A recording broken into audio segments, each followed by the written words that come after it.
हरे कृष्ण। विश्व प्रसिद्ध वैज्ञानिक अल्बर्ट आइंस्टीन, जिन्हें अगर साइंस का रॉक स्टार कहें तो गलत नहीं होगा, और शायद कुछ ही लोग जानते होंगे कि वे सदा गीता का आश्रय लेते थे। और उन्होंने ही कहा था कि अगर उन्हें गीता पहले मिली होती तो उनके जीवन की दिशा कुछ और होती। उनके दिए गए अनेक सिद्धांतों में से एक है कि जिंदगी जीने के केवल दो ही तरीके हैं, एक ऐसे कि मानो कुछ भी चमत्कार ना हो, और दूसरा ऐसे कि मानो सब कुछ एक चमत्कार हो।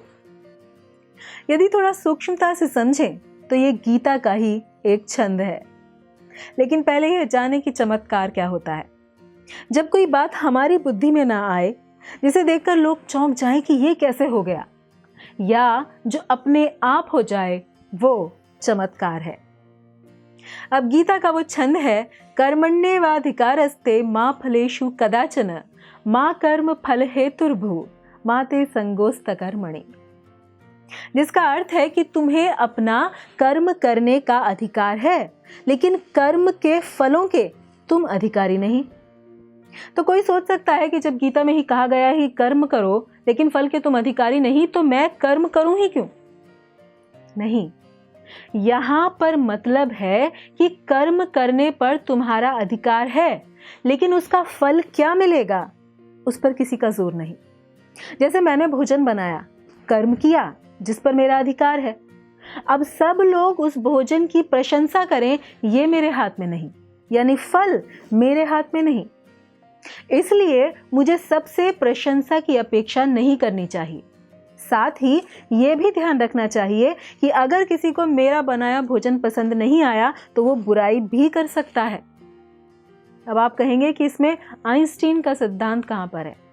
तो आगे की लाइन सुनिए कि तुम ना तो कभी भी अपने आप को अपने कर्मों के फलों का कारण मानो, और ना ही कर्म ना करने में कभी आसक्त हो। हम सबकी आदत होती है कि जब भी कुछ अच्छा होता है तो हम उसका श्रेय लेना चाहते हैं।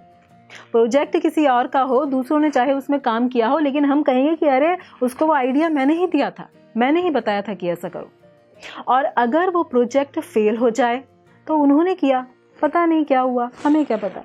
लेकिन भगवान यहाँ पर हमें समझा रहे हैं कि ना तो किसी कार्य की सफलता का श्रेय हमें लेना है, और ना ही असफलता के लिए दूसरों को उसका जिम्मेदार ठहराना है।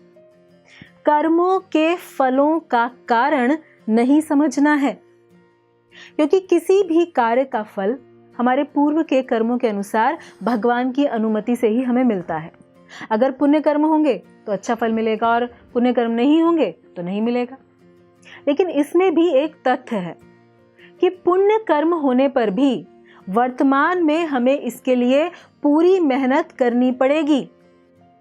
जैसे मुझे किसी अच्छे ज्योतिष ने बताया कि इसी महीने मुझे एक अच्छी नौकरी मिलने वाली है, और मुझे इंटरव्यू का लेटर भी मिलता है, लेकिन मैं घर पर ही आराम करती हूँ कि अरे नौकरी तो मुझे मिलने ही वाली है, मैं क्यों जाऊँ कहीं पर भी, मुझे तो नौकरी मिल जाएगी। तो क्या नौकरी मुझे मिल जाएगी घर बैठे बैठे? नहीं ना। प्रारब्ध अच्छा होने पर भी, पुण्य कर्म होने पर भी मुझे नौकरी के लिए पूरी मेहनत, पूरी कोशिश करनी पड़ेगी। मुझे ढूंढना पड़ेगा कि कहाँ कहाँ पर वैकेंसीज निकली हैं, अप्लाई करना पड़ेगा, इंटरव्यू की तैयारी करनी पड़ेगी, इंटरव्यू देना पड़ेगा, तभी भगवान भी परिणाम देंगे। यानी जब गेंद आपके पाले में हो, आपको कर्म करना हो, तो ऐसे करें कि सब कुछ आप पर ही आश्रित है। आप नहीं करेंगे तो कुछ भी नहीं होने वाला, यानी कुछ भी चमत्कार नहीं। और जब परिणाम की बारी हो तो पूरी तरह से भगवान पर आश्रित हों, क्योंकि हमारे कर्मों का लेखा जोखा हम नहीं जानते, वो जानते हैं। और उन पर आश्रित होने से हमेशा परिणाम अच्छे ही आते हैं, जो कि भगवान ने भगवद गीता में कहा है कि मेरी शरण में आने पर मैं तुम्हारे सभी पापों से तुम्हारा उद्धार कर दूंगा, डरो मत। यानी सब कुछ चमत्कार है। इसलिए हम तो यही कहेंगे कि उस चमत्कारी की शरण लेकर अपने कार्य करते रहिए, जिम्मेदारियां निभाते रहिए, और यही आइंस्टीन की भी बात का सार है। धन्यवाद। हरे कृष्णा। ऐसे ही और भक्तिमय कार्यक्रमों के लिए देखिए हरे कृष्णा टेलीविजन। इसे प्राप्त करने के लिए आप अपने केबल अथवा डीटीएच ऑपरेटर से संपर्क करें तथा और अधिक जानकारी के लिए आज ही डायल करें 8767 845 845।